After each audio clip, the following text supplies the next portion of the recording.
What up, my peeps? Old Pop Pop is going as live as I can be, putting on my hand cream and making sure that my mummified body doesn't turn back to dust during the video. Lots going on in the world. What's up, Jay? Oh, you're the 1,000 sub. Congratulations. Congratulations. So my other channel, It's a Sick World, is at 1,800 subs. So 1,000 subs is important because it keeps the YouTube thought police from bugging you. So, oh, you were 996? That's a cool number. Years ago, when I was a kid, they started numbering all the new trucks in the hayride. They started numbering all the new trucks in the company. And the numbers that they were putting on the trucks started to pop up in the local lottery. So I thought that was pretty cool that you'd get your truck numbered and then it would pop up in the lottery, you know. But what's going on in the world? Halloween's coming up. What are y'all going to do for Halloween?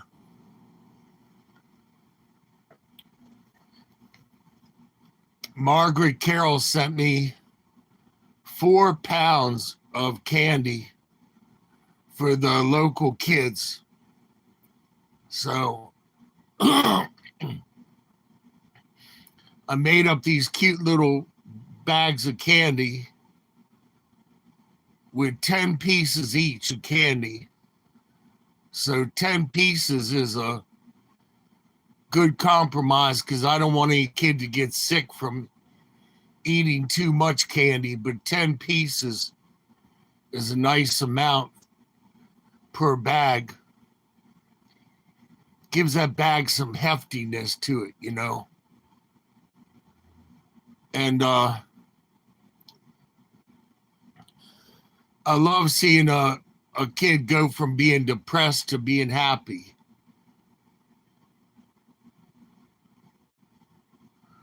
All right. Well, I hope you have a good night at work. Thanks again. I used to work at night at the hotel. And you see all kinds of stuff at night. You know, people doing stuff that they never do out in the sunshine. But hey, Lewis, everything's good so far here in America.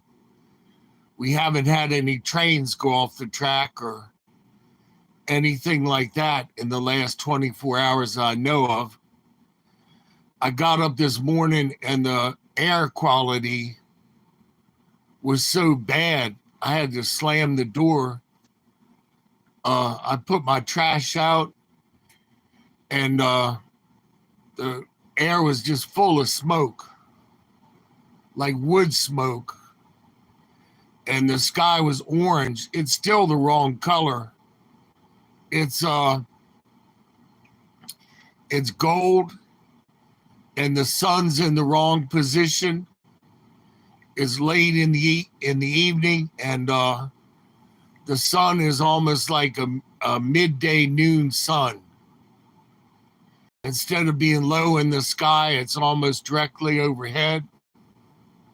So something is changing that they're not telling us about. So I don't know if we're getting ready to go into a pole shift or whatchamacallit, but something isn't the same. Hey, Dalen, how are you?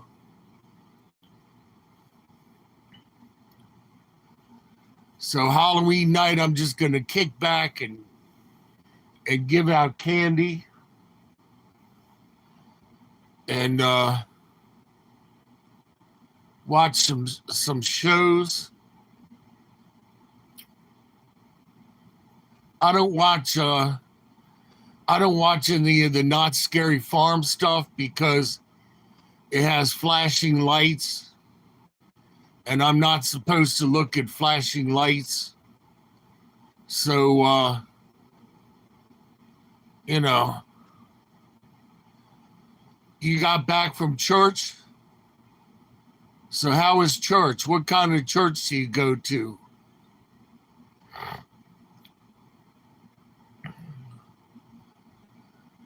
I used to go to a African Methodist Episcopal church, and I loved it because the front doors would open up, bang, and the bright sunlight would come down, and everybody would rock as they sang, you know. Oh, my Lord. Yeah, my Lord. Oh, my Lord. And the pastor was wonderful. And when they used a real loaf of bread for communion. And when she broke that bread and held it, there was a sincerity. There was a sincerity. And you knew she was the real deal.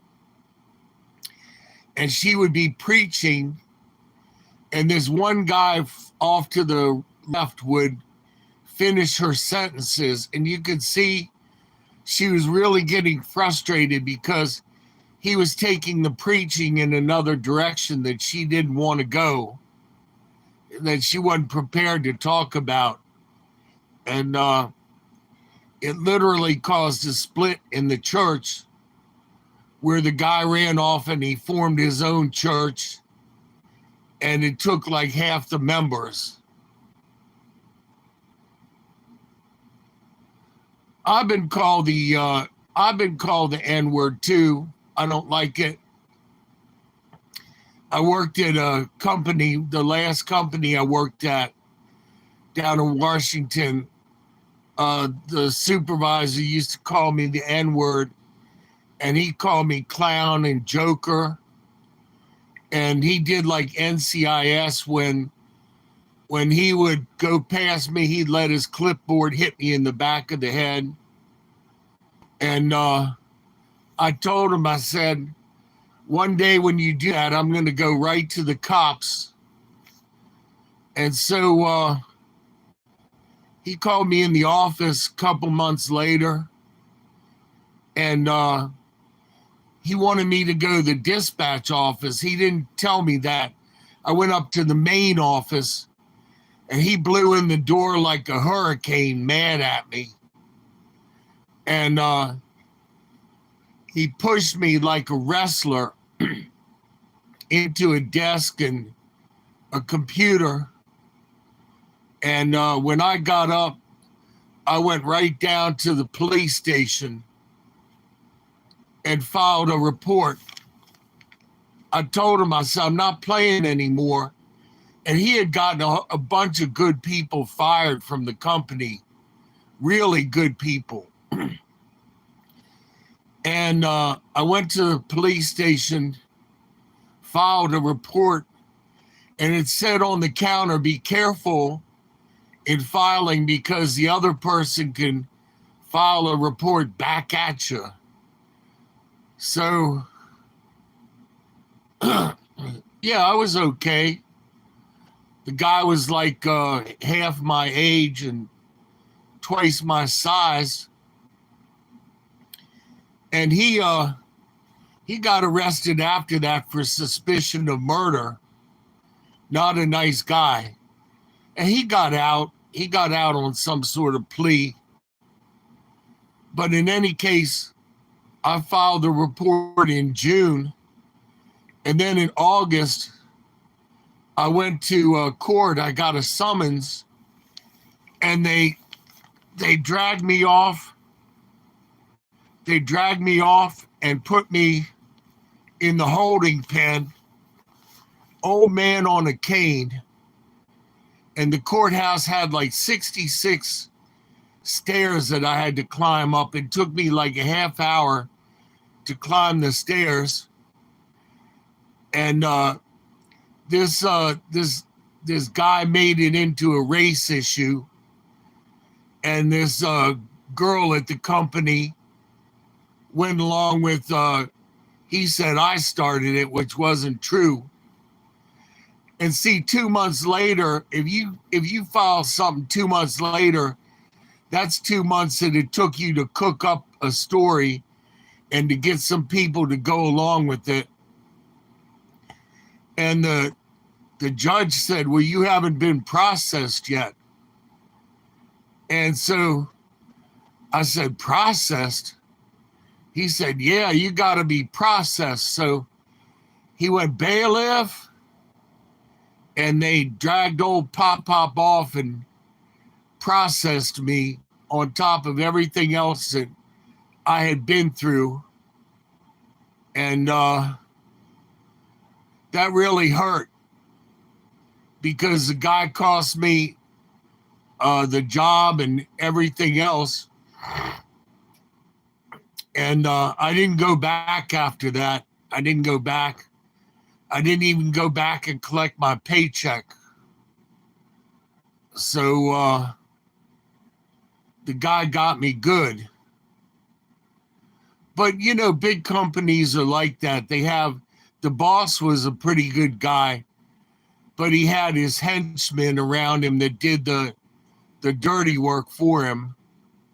And one guy was fighting to get the company unionized, and this is according to the men. I didn't know about it at the time, but the man accidentally got closed in a recycling truck where they told him to go up and arrange the newspaper, you know, to make more room on the truck.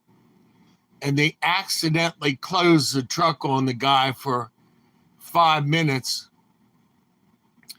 And they accidentally forgot about him in the heat. And when they opened up the truck, the guy had passed away, you know, being mushed into the newspaper in the heat.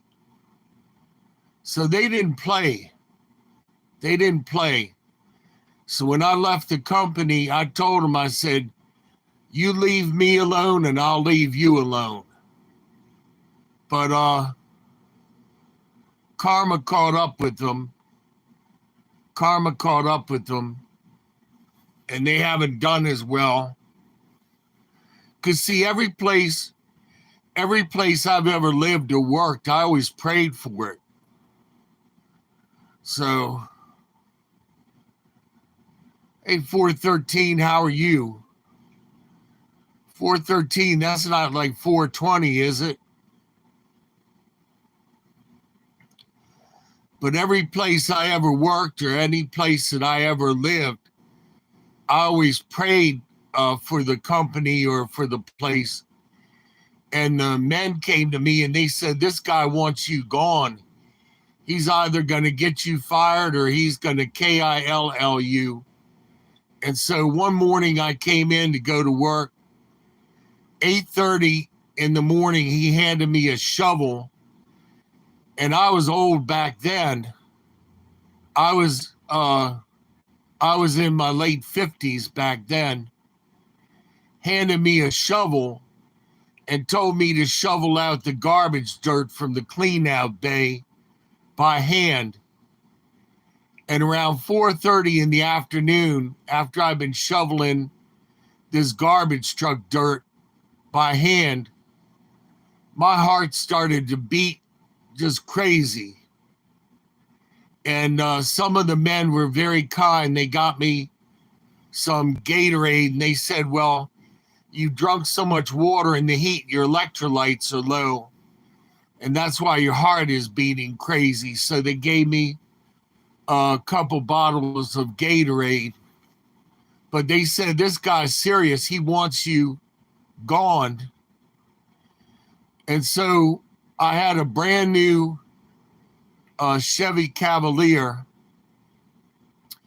and I came back into the yard, and something had literally, a forklift had literally pierced the car through the door, and the car was brand new, and it got me so upset. All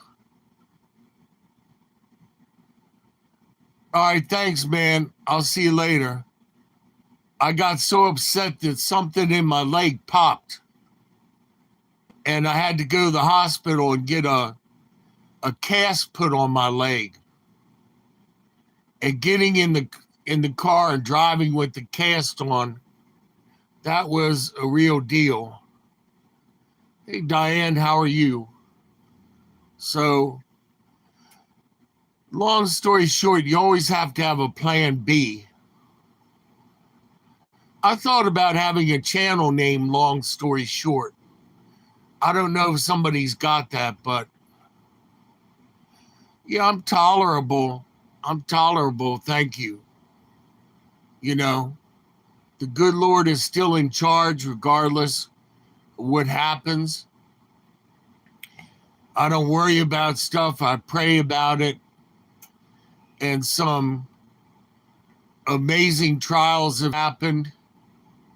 But God is good. Last night the air conditioner overflowed, and I got up and the floor was just sopped with water. So I had to put a pan underneath the air conditioner oil, and I've been throwing the water out by hand. And I got to have the air conditioner looked at before next season. And then I had to throw out a bunch of stuff this morning, cardboard boxes of things, that all sopped up the water. 2:00 in the morning. So that stuff happens. That's a devil trying to get on your nerves. Hey, Shakur, how are you? But it's all good. I'm just chilling, talking to you all, having a good time with my peeps, enjoying another day above ground,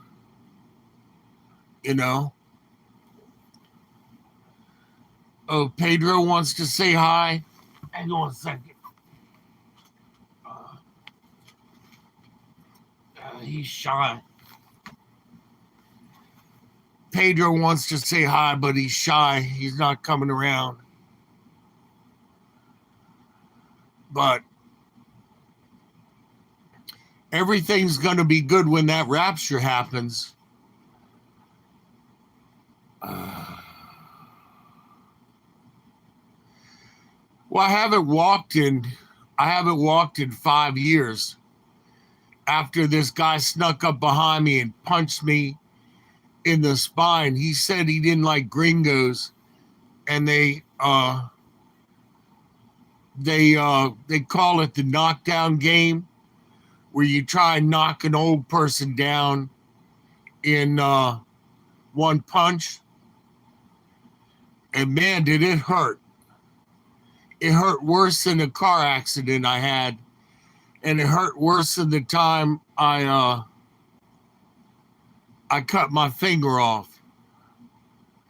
What's up, Bazooka? I used to love Bazooka Joe bubble gum with the little comic strip that came with it. Back in the 50s, it was really good gum. I don't think I'm being that silly. I'm just saying hi.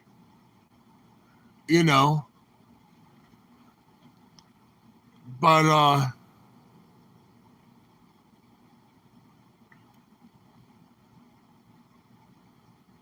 Yeah, I praise God through it all.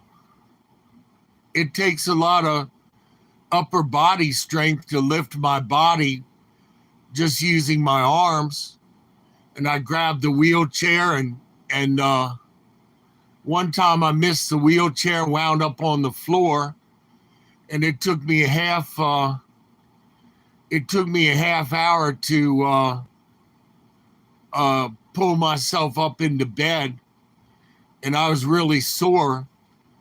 So I exercise every day with my weights, and I make sure I'm disciplined about eating. So yeah, Diane, silly is good medicine for the soul. You know, if I blew my cork all the time, I'd be like that country singer who got upset and he had a stroke. I forget his name, but he's a young guy pretty much, and he's got to spend his whole life like that. It's not worth getting upset, you know? When my father used to do stuff to me, I used to just leave home and go downtown and chill. I always made sure that I stacked a lot of cash when I was a kid. I worked really hard. When I was a kid, I cut grass and I cleaned people's houses and shined shoes. And back then, when you were young, or if you had a job like pumping gas or picking up garbage, they called you boy. Come here, boy. Hey, boy. And when I worked at the car dealership, at the Dodge dealership 10 years ago, they lost their franchise. So I decided to detail the cars really nice and shine them up, the cars that we had left. And I was out in the lot shining up a car, and I heard this, "Are they open, boy? Hey, boy, are they open?" And, "Hey, Savage." And I turned around, and it was this old black guy. And I looked all around, and I was like, cool, he's calling me boy. Because that was a throwback to the 50s, and we were both old guys. So he wasn't doing anything wrong. He just calling me boy because he saw me waxing the cars. So yeah, Proverbs says a kind word turns away wrath. And it says a kind word heaps coals on top of their heads, burning coals. So, Bazooka, I've been humble my entire life. I've been humble. So, I was always a hard worker. I was always polite. I never called my parents old man and old woman. I never did that. I didn't have my parents, your mama. My parents weren't huggy, kissy people. I'm okay, thank you. I called my father Buck or Sir or Pops. I called my mother Alice. We were not close. So one day, after I got the Holy Spirit and I'd gone to church and everything, I went over to visit my parents, and I told my mother I loved her, and she said, "Oh, well, that's good. Thank you." Oh, she didn't know how to take it. But I worked for this one company, and Mr. Sam's mother would say, "Come in here, boy, give me a hug." And I'd be like, just like a wet fish that she was hugging on. And I love that company because it took 20 minutes to get in the door, between all the handshakes and the hugs. And we went through really bad times. We went through really bad times. And the guy never cursed or lost his witness for Jesus Christ. And one day after the motor had blown up in the truck, I called this guy down in Washington, and I sold the man's company from out under his feet. And so I went down to Washington to have a meeting with this guy. And the guy was the handsomest, one of the handsomest men that I've ever seen in my life. Not being fruity about it, but he looked like Michael Vick. And he had an Armani suit on, but he had a golf hat with a fluffy ball on top. And we met at the Marriott on Ivy Lane. And I told him, I said, this is the deal. I got all these accounts and no trucks to pick the trash up with. I want you to use your trucks and we'll bill them and we'll pay you.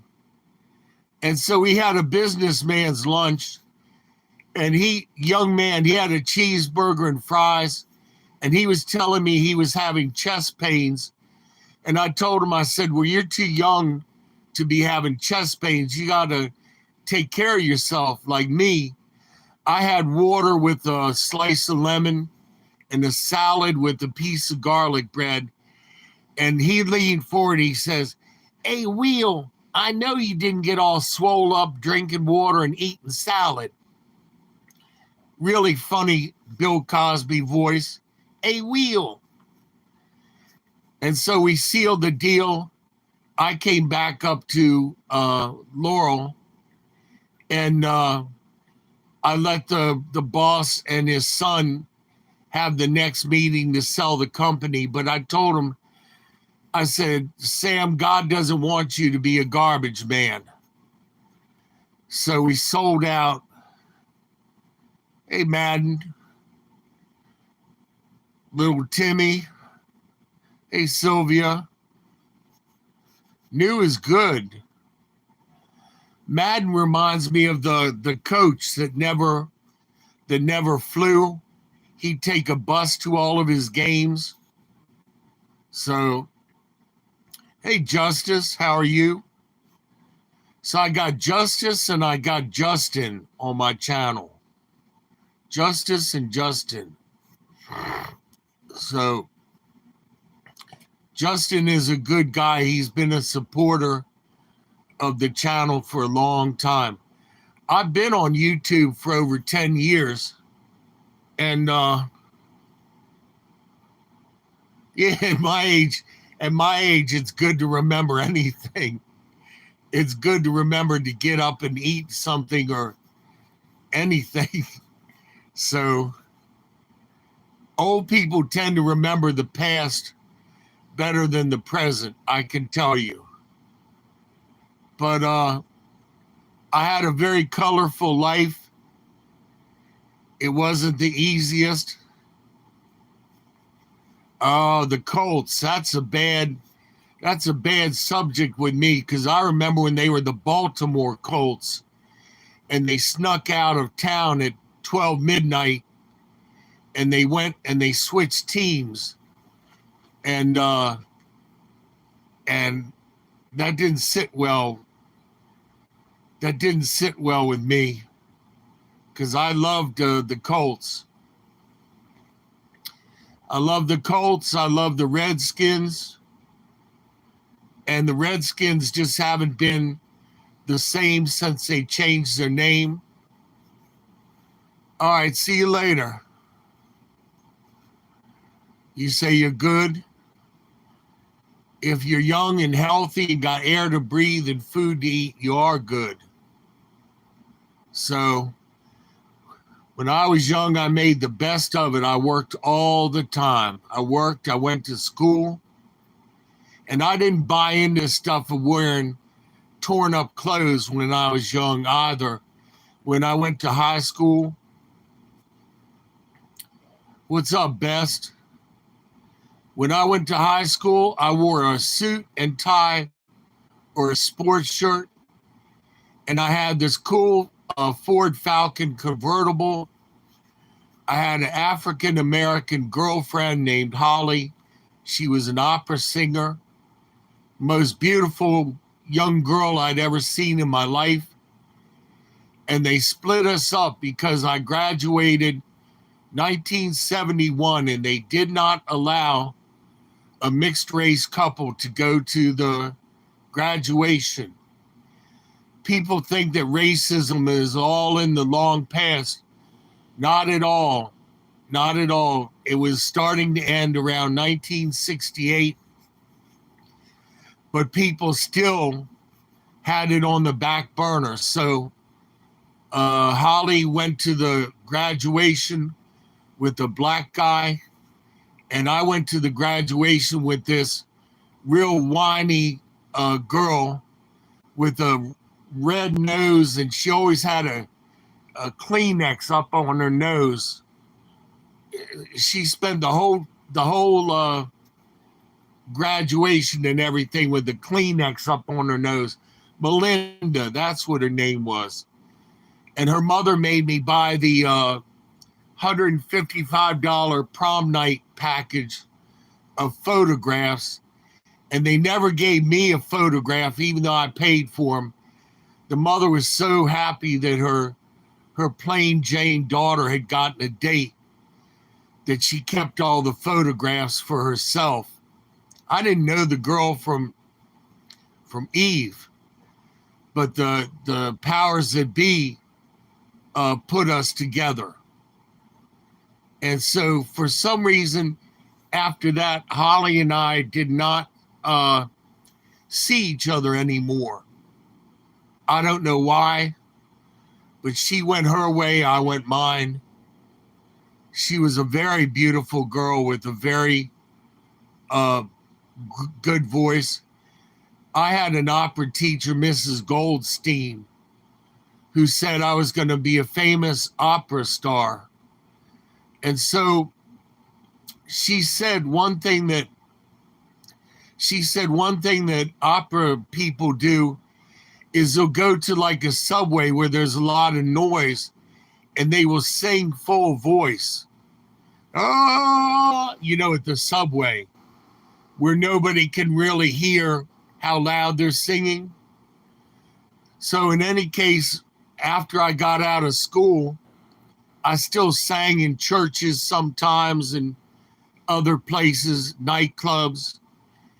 And one morning when I was in the garbage truck yard and all of the trucks were running and all the noise and smoke and everything, I decided to sing the song from West Side Story, Maria. So I was singing Maria full voice. Maria, say it loud, and there's music playing. Just belting it out.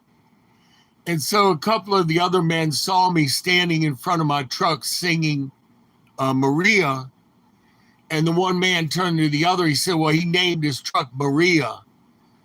And I don't know why they called a garbage truck she or her rather than it. But he said he named his truck Maria. I didn't name the truck Maria. I was just singing, in the loud garbage truck yard. But from that time on, the truck's name was Maria. So people call their garbage truck she and baby and her. And to me, it was just a smelly old garbage truck that I wound up working on because I got put out of the house when I was 15 years old. Worked from the time I was 14, making $9 a day, not $9 an hour, $9 a day. And back then, there were people raising their families on that kind of money. Men working in gas stations, $9 a day. Gas was 26 cents a gallon for premium gas. Milk was like 2 cents for a pint of milk at school. I mean, you could literally go into some stores and spend a penny. So when I was a kid, my mother gave me 50 cents to go down to the local hobby store and buy myself something. And in any case, you could buy a couple of kites for 25 cents, or these little balsa planes that you wind up and fly. Those were like 10 cents a piece. And you could have a whole squadron of these balsa planes for 10 cents a piece. So I took my 50 cents and I bought 2 packs of soldiers. One was a green pack of soldiers and one was blue. And I was a very quiet to myself child because my mother was old and sick. And man, I played the heck out of those soldiers. What's up, Numb? I'm not going to say your whole handle because I don't call people self-deprecating things. So, and I never let people call me stuff either. I worked at a car dealership, and this lady used to make fun of my name, and she would call my name down from the sales tower. All right, Diane, see you later. And I told the lady, I said, you can call me sir or you can call me mister, but you can't call me that. So I never let people push me around like that. There was a guy at CompUSA used to make fun of my name, and he would call me Billy. Hey, Billy. Hey, Billy. And he made blue jokes. Hey, Billy, have you seen my hard drive? Billy, how would you like some RAM? And so I didn't go to management about it. I prayed about it every day. Lord, this guy driving me crazy. Can you please do something about the situation? A couple weeks later, the guy comes up and he goes, hey, Billy, I got some news. They're transferring me to CompUSA in Florida. And I was like, thank you, God. Thank you. What's up, Michael? So the guy got transferred to CompUSA, Florida. I never had to complain to management and start a whole fuss in the store. I loved working for CompUSA. I was one of their highest selling salespeople. And the month that I left there, I was trending towards $100,000 of sales for the month. And what's up, Keith? And I was getting paid $8.46 an hour. And they asked, how did I feel about that? I said, bye. They said, what do you mean? I said, you know, I'm making the store all this money and I'm getting $8.46 an hour. And I had written a manual for their computer system because here they were a computer company and they were using DOS 3.10 for their inventory. And there was a game called End Times. And every time you'd go to look the game up in stock, you go to type in end on the keyboard and it would shut the terminal down. That you couldn't locate this one game because by the time you typed in the name, the computer thought it was the command to shut down and would shut down the terminal. So I wrote a book on how to get around that, a manual, and they adopted the manual. And the other thing that they adopted was using a cordless phone, so that when somebody called about a game or a part, you could go over to the shelf and get the game and pull it out of stock and put it on hold for the customer, so you didn't have an angry customer that went to the store and looked for something that wasn't there. And the other thing I did was, when people asked for a system quote over the phone, I would type it into a system with a quote number. And then I told them, I said, just give this quote number to the tech department when you come in, and they'll build the computer, and you won't have to stand in line and tell them your story the second time of what you want. You know, I was a very good listener, and I sold a lot of computers that way. So my department was called Price and Availability, and my login was Price and Availability. So I had a really crappy login that would not allow you to do much. So I said to myself, if they use the sign over top for your login, I wonder what I could get with a corporate login. So I typed in corporate, and it said log in.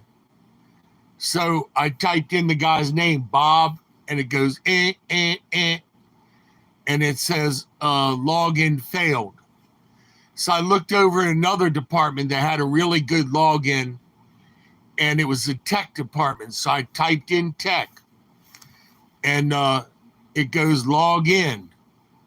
Just like war games, I thought about things. So I type in tech, and it says log in tech. So I type in Pete, all forms of the guy's name, and it goes boop boop, and I'm in. And it gave me all kinds of stuff that I didn't have, as far as building a system and selling a system. And so when people would call me on the phone and I didn't have the system in my store, I would either have it built, or I would pull the system from another store and have it drop shipped to the customer. So I was using every store in the area as my virtual store. So when other stores were running out of stock, I could just take the stock from another store and sell it, and then call the other store up and say, you know, that system that you have, that's going to a customer, so don't sell it. And you build a rapport with people, you know, over the phone. And I sold a lot of stuff for the company. And so I'm sitting in the lunchroom, and they came and they put their hand over me, said I was the top sales guy, and gave me a free slice of pizza. A free slice of pizza and $8.46 an hour. I went to work for a Dodge dealership, Dodge Plymouth. Dodge was wonderful. Chrysler was a wonderful company to work for, and I never had to cheat anybody. All of that stuff about cheating people never happened. You sell your first car, and they cut your tie in half. If you ever go into a car dealership and the guy has his tie cut in half, it means he sold his first car. Bobo Renfro, the football player, was another salesman at the dealership, and we had wonderful times. You go to a football game, or a basketball game rather, and somebody would score, and you would take a handful of your business cards and throw them up in the air and go, yay! And your business cards would flutter down, and you would get two calls. You'd get a call of somebody wanted to buy a car, and then you get a call from an angry janitor. You dumb son of a so-and-so, throwing all your business cards all over the place. It took me 2 hours to dig these business cards from up underneath the chairs and to sweep them up. And don't you ever come back here, you dumb so-and-so. And so they would have dinners for the salespeople. And if you had good sales, you got a steak and, hey, Keith, if you were a good salesperson, you got steak, potatoes, salad, coffee, a drink, and dessert. If you had crappy sales, you got macaroni and cheese or beanie weenies. So you could look around the room and tell by what they were eating whether they were a good salesperson or not. I had good sales, except one time I got this kid on my team that was just dreadful. He didn't know how to add or anything. And he dragged our whole team down. But I always drove a Cordoba, which was a very sexy car, or a Chrysler Fifth Avenue. The cool thing about the Cordoba was that you could see past the shifter down into the street. You could watch the pavement going by, because the shifter had a little brush that went around the shifter, and the brush would wear out, and you could see down to the street going by as you drove along, which I thought was kind of cool. Chryslers weren't the best built cars, but they would last forever. They were for if somebody wanted to drive a car and not worry about it breaking down, you bought a Chrysler. My boss was very lazy, and when I ordered cars, I always kept track of colors and things that people wanted.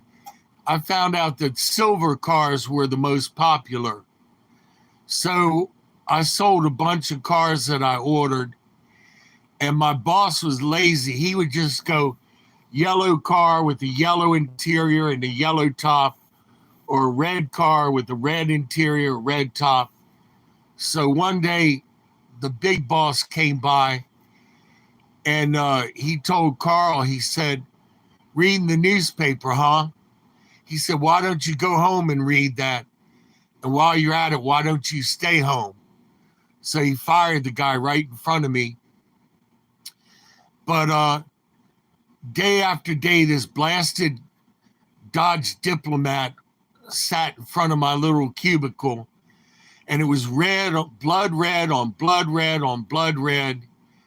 Nobody wanted to look at it. Nobody wanted to buy it. I got sick of looking at it, so I took it down to the shop, and I told him, I said, "I want a gold stripe put on it like Starsky and Hutch, and I want the sexy turbine wheels put on it." And they said it would cost you $138. I said, "Charge it to my account." So Carl Sr. came in. He said, "Oh, you sold the Dodge." And Chrysler was running out of money back then. So the left side of the car said Plymouth Grand Fury, and the right side of the car said Dodge Diplomat. They stuck whatever badging on the car that they had. So I told people it was a special edition Dodge Grand Fury Diplomat. So Carl asked me, "Where's the car at? Did you sell it?" I said, "No, it's in the shop." "In the shop? Why is it in the shop?" I said, "Because it's ugly and I'm having it pinstriped." I even had a pinstripe put on the dashboard, a gold pinstripe I told the guy I wanted. So the car came up. It looked gorgeous. Unfortunately, one of the other salespeople sold it. So it cost me $138 against my account. And then some other salesperson sold the car to a couple of spinsters in Silver Spring, Maryland. And I would see the car years later riding around in Silver Spring. And it was a very distinct car after that. So it was very obviously my car that I'd had pinstriped. But we had a lot of fun at the car dealership. And they had Doberman pinchers that watched the lot at night. And one night I had a late night and I'm walking through the lot and I hear something following me. And it was the Doberman pinchers were getting ready to make their run. And they were going in between cars and slinking along the fence. And so I realized that I needed to get out of there and quick. And man, I took off running for the gate and my tie was just flapping in the wind behind me. I was running for the gate and I made the gate slam the door just as the Dobermans, jumped up on the gate. But man, I was trucking through that car lot, trying to make that gate before the Dobermans got me. But I had a really good time. And my boss would take the speaker. He would go, "Will, don't make that deal. It's a trap. It's a trap, Will. It's too cheap. Don't do it." And the reason that he would do that sometimes is I sold a lot of cars. And this old lady came in. She wanted a Town and Country Woody station wagon, but she couldn't afford it. So what I did was I sold her the car $25 over my cost. I sold her the car for $25 over cost. The lady was delighted. And when I took the contract to the sales manager, Isaac, he rolled the contract up and he slapped me in the face with it and threw it on the ground.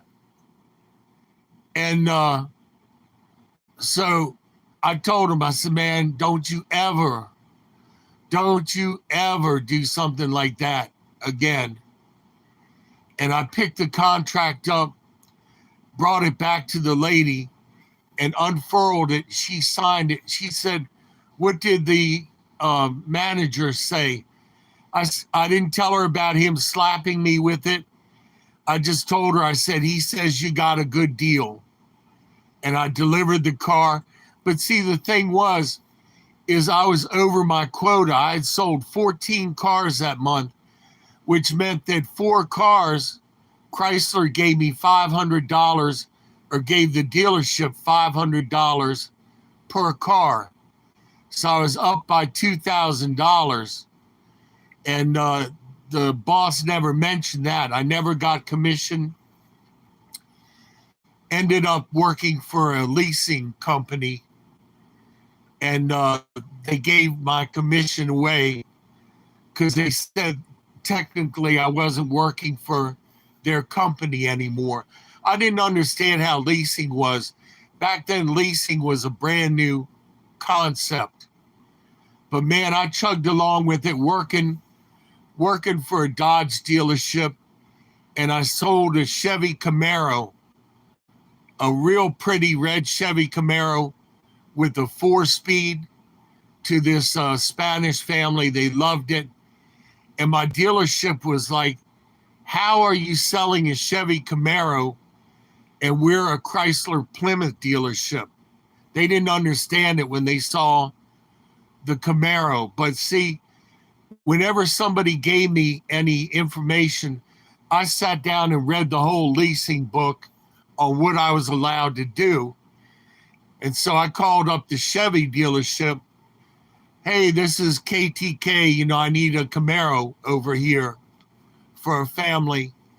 You split the commission. Everybody's happy. But they're scratching their head. How come you sold a Camaro through a Chrysler Plymouth dealership? Well, I didn't. I was working for the leasing company. But I always thought outside of the box. And most people at a car dealership, they will pace back and forth in the showroom. I never did that. I always took my demo and I would drive through a neighborhood and I saw this one house had a Lincoln Continental Mark III in the driveway. I went up and I knocked on the door. I said, "Hi, I'm Will with KTK. All I want to do is leave you my business card. If you want to sell that Mark III someday, I'd like to have it on my used car lot." And so the wife came to the door. "We're not interested in any Chrysler, and we're not selling our Lincoln." And the husband was like, "Huh, gold New Yorker, boy, that's pretty. And we're getting ready to go to Florida." I said, "Well, I could deliver that car in time for you to get to Florida." And so I asked the wife, could she fix me a cup of coffee? She said, "It'll take 15 minutes. We don't have coffee ready." I said, "I'll wait." So I came in the living room, and by the time Mrs. So-and-so came out, I had a check for $1,500, the keys to the Lincoln, drove the Lincoln back to the dealership, and the couple took the Chrysler to Florida. They went to Florida in a brand new gold Chrysler, Fifth Avenue, showing off to their friends and their family, because the Fifth Avenue was a gorgeous car back then. And they wanted to show off their new car to their family in Florida. So it was all good. I didn't always do the right thing.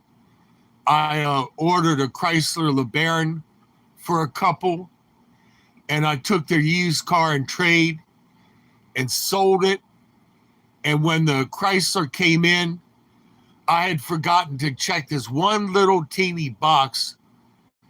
And so the car came in with these pie pan hubcaps and a regular antenna and AM radio, very standard stuff. I looked at the serial number and I said, "Oh my God, this is the car that I sold that couple." So I had to explain to him, "I don't have your trade anymore, and I ordered the wrong car." And so, big mistake. I had to hand it off to a manager. We essentially gave the couple the car at cost, but that stuff happens. That stuff happens where you don't check this little teeny box for the LeBaron Blue Cross, option, whatever it was called, Corinthian option, Corinthian leather and all that crap. So the car came very stripped down. They were ticked off until they got the fabulous price on it. It was all good. Everybody went home happy. And the new boss, whose name was also Carl, we had 3 Carls at the dealership. There'd be a call for Carl, and you'd hear 3 men go, "What? Like Manny, Mo, and Jack, the Pep Boys. But I had a fabulous time working for Chrysler. Loved it. And never, like I said, never cheated anybody. I took in it was a Chevy Blazer. And my boss, Carl Sr., was very high on himself. And in his office, he had a toilet, and the toilet was up on a riser with 2 lamps next to the toilet, 2 torsiers. And it literally looked like a throne room where Carl could go in and sit on the toilet in like a 10 by 12 bathroom with this toilet and 2 torsiers on each side of the toilet. Rich people always have these quirks. I've found that out working for different people. So when I got the Blazer in, Carl wanted the Blazer for himself because it was low mileage. And he always reckoned himself as being a truck driving man, even though he was like 4'5" tall with these real thick glasses. And so, long story short, he took the Blazer and he backed it into a light pole, and the pole snapped off and fell across the man's Chevy Blazer trade-in. So I'm sitting in my little cubicle talking to the man who was a GUN enthusiast, and he had all of these GUNs in the back of his car, in the back of the Blazer, like maybe 5 or 6 or 10 rifles. And so Carl called me. He said, I have bad news and bad news. The man got turned down for credit, and I wrecked his Blazer. And I put the phone back on the wall, looking at this immense hillbilly guy with the half a dozen GUNs in the back of his car. And I was like, OMG. And so I said, I'll be back in a minute. You could hear me go around the corner. You what? You what? What am I supposed to tell the guy? He'll kill me. So I go back and I told him, I said, I'm sorry. You know, your credit got turned down and the boss wrecked your trade. So the guy was furious. And he threatened this and threatened that. And I said, calm down, I'll get you a car. So they would not let me have a new car for the man to drive home in. They gave me this Dodge Mirada that was very pretty. But the owner of the Dodge Mirada that traded the Mirada in had dogs, and the dogs had fleas. And when the trade was parked, the fleas got trapped in the car. And when the man got in the car, the fleas had not eaten for a very long time. And the man said it looked like pepper being sprinkled on his legs, crawling up his legs. And he drove home in this flea mobile. And man, when he came back, he really wanted to KILL yours truly. So I pulled some strings, got him his Dodge van, beautiful Dodge van, took the wrecked Chevy Blazer in trade, had the Mirada steam cleaned to kill the fleas. Everybody was happy. I should have been the manager of the dealership, but I was too young. It was a young bias. I was just too young, and they were not going to have some kid be the boss. So a bunch more stuff happened at the car dealership. Loved every minute of it. Always loved going to work at Chrysler. Worked at a Chrysler dealership, worked for Dodge. And both were very good experiences. And both dealerships were on the up and up and did not cheat people.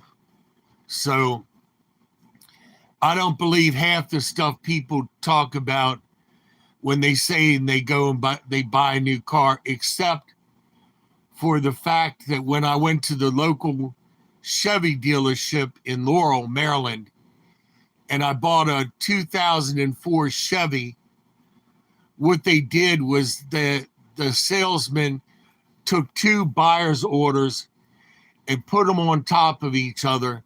So when I signed the paperwork, thinking that they were just copies, I had actually signed a buyer's order for a much higher price. So that was very sneaky of that salesman. I ended up paying with financing. I ended up paying $31,000 over the course of the 5 years for a 2004 Chevy Cavalier that I had put $5,000 down on with my coffee can money from the kitchen, because old people always would come home from work and put $20 or $50 in a coffee can, and you put the coffee can right out in the open, and nobody will think to steal it because the coffee can's sitting on the shelf, and that way you have emergency money. But it's always best when you come home from work after you get paid, pay yourself first. Put $50 or $20 aside and then pay the rest of your bills. You'll always be ahead that way. So another thing I found out, whenever you sign a contract, you sign it in blue ink.